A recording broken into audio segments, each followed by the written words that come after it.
حکومت کی طرف سے بارہا زور دیا جاتا ہے کہ جی اپنی بائک کا اپنی گاڑی کا لائسنس بنوائیں۔ یہ لائسنس بنوانے کا مقصد کیا ہے؟ کیا یہ صرف پیسے اکٹھے کرنے کا ایک طریقہ ہے یا اس کا کوئی واقعی مقصد ہے؟ تو آپ کہیں گے کہ جناب لائسنس کا مطلب یہ ہے اور اس لیے بنوایا جاتا ہے کہ جی یہ حکومت کی طرف سے ایک سرٹیفکیٹ ہے، گارنٹی ہے کہ جناب اس بندے کو اب گاڑی چلانا آ گئی ہے، بائک چلانا آ گئی ہے، اس کو پتہ چل گیا روڈ پر چلنے کے طریقہ کار کیا ہے، روڈ پر چلنے کے اصول کیا ہیں۔ اب یہ محتاط، اچھی اور دوسروں کو ہر طرح کے حادثات سے بچانے والی ڈرائیونگ کرے گا۔ اب یہ ایسی غلطیاں نہیں کرے گا جس کی وجہ سے ٹریفک میں خلل پیدا ہو یا روڈ پہ نظم و ضبط نظر نہ آئے یا سفر محفوظ نہ رہے یا جس کی وجہ سے حادثات ہوں۔ تو جناب کیا لائسنس بنوانے کے بعد آپ دیکھتے ہیں لوگوں میں یہ صلاحیت پیدا ہو گئی؟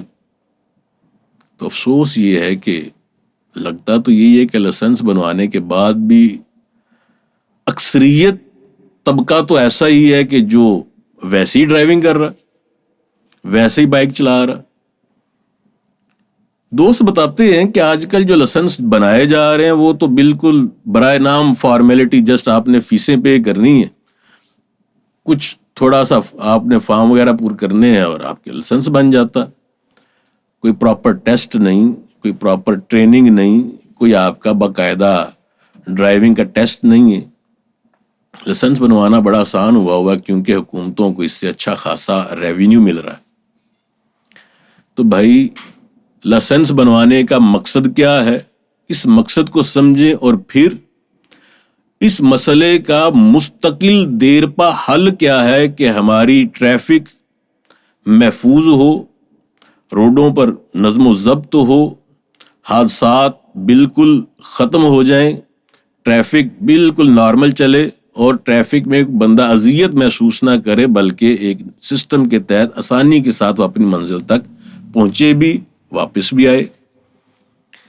تو لائسنس جس مقصد کے لیے بنایا جاتا ہے وہ کیا ہے کہ لوگوں کی تربیت، لوگوں کو گاڑی چلانے کا، بائک چلانے کا مناسب شعور آئے، ان کی مناسب تربیت ہو، ان کی مناسب ٹریننگ ہو۔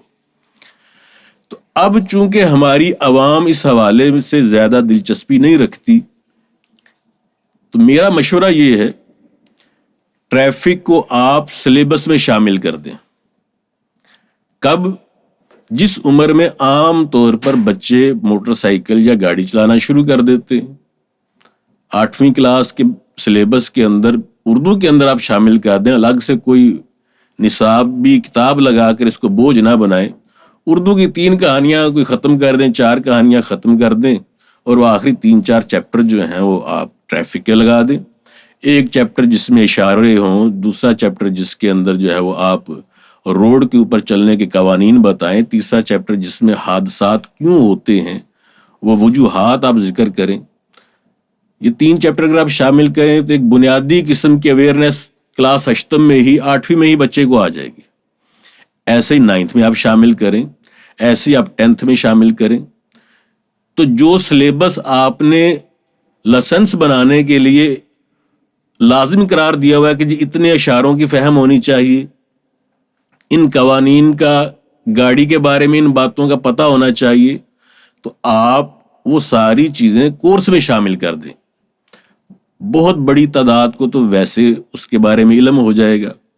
دوسرا طریقہ یہ میرا مشورہ ہے کہ آج کے دور کے حساب سے سوچیں، ہر بندہ فیس بک یوز کر رہا ہے، ہر بندہ یوٹیوب دیکھ رہا ہے۔ تو جیسے ہمارے ہاں ہوتا ہے کہ جیسے کشمیر ڈے آ گیا تو حکومت کی جانب سے ایک رنگ ٹون لگ جاتی ہے کہ جناب ایک میسج چلایا جاتا ہے، کوئی کینسر کے حوالے سے اویئرنیس دینی ہو تو حکومت ایک مہم چلا دیتی ہے۔ تو بجائے آپ صرف ایک آڈیو میسج چلانے کے، اب چھوٹے چھوٹے ویڈیو کلپس جو ٹریفک پولیس کی مدد سے بنائے گئے ہوں، روڈ کے وہ CCTV کیمراز کی تصویریں یا فوٹیج جس کے اندر حادثات ہوتے دکھائے جائیں اور عوام سے پوچھا جائے کہ اس میں بتائیے غلطی کیا ہے، تاکہ لوگ ان ویڈیو کلپس کو دیکھیں، سوچیں کہ ہاں جس میں غلطی کیا ہے اور پھر درست رہنمائی بھی ساتھ کی جائے کہ ہاں جی اس کلپ کے اندر جو حادثہ ہوا ہے اس کی اصل وجہ یہ تھی. جتنے بھی فیس بک استعمال کرنے والے ہیں پاکستان میں سب کے اکاؤنٹ پہ وہ ویڈیوز لازمی جائیں, یا یوٹیوب شارٹس دیکھنے والے ہیں ان کے اکاؤنٹ پہ وہ ویڈیوز لازمی جائیں.